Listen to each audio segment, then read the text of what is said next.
লোকটিকে পিটিয়ে মারা হয়েছিল তার বিচার এখন পর্যন্ত হয়নি মাননীয় স্পিকার।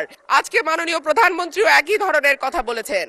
মানুষ যখন ন্যায় বিচার পায় না তখনই এইরকম সংস্কৃতির বাড়ে এবং মানুষ এই ধরনের সংস্কৃতিতে জড়িয়ে যায়।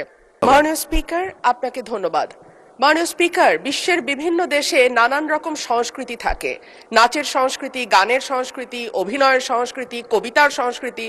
আমাদের দেশে মাননীয় স্পিকার গত ১.৫ বছর এবং এরপরে গত ২ মাস ধরে আমরা মবের সংস্কৃতি দেখলাম। আমরা দেখলাম বাংলাদেশ ব্যাংকের গভর্নরকে মব করে সরানো হয়েছে। আমরা দেখলাম বাসসের প্রধানকে মব করা হয়েছে। বরিশাল আদালতের প্রাঙ্গণে মব হয়েছে। সুপ্রিম কোর্ট লয়ার্স রুমে মব হয়েছে। ডেইলি স্টার, প্রথম আলো ভাঙা হয়েছে। চট্টগ্রামে ১.৫ বছর আগে নেচে গেয়ে নাচ এবং গানের মাধ্যমে মব তৈরি করে ছিনতাইকারী সন্দেহে পিটিয়ে মারা হয়েছে।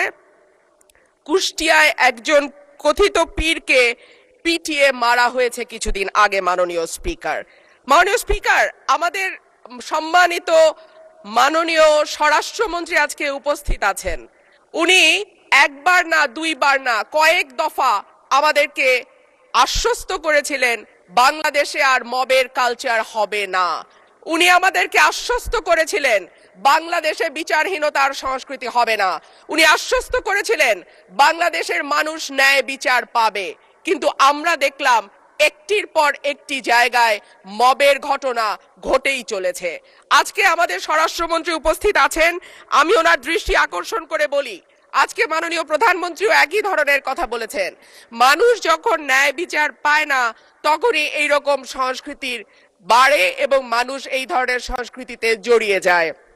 মানুষের মধ্যে হতাশা আছে, মানুষের মধ্যে ক্ষোভ আছে, মানুষের মধ্যে বৈষম্য আছে, শাস্তির অভাব।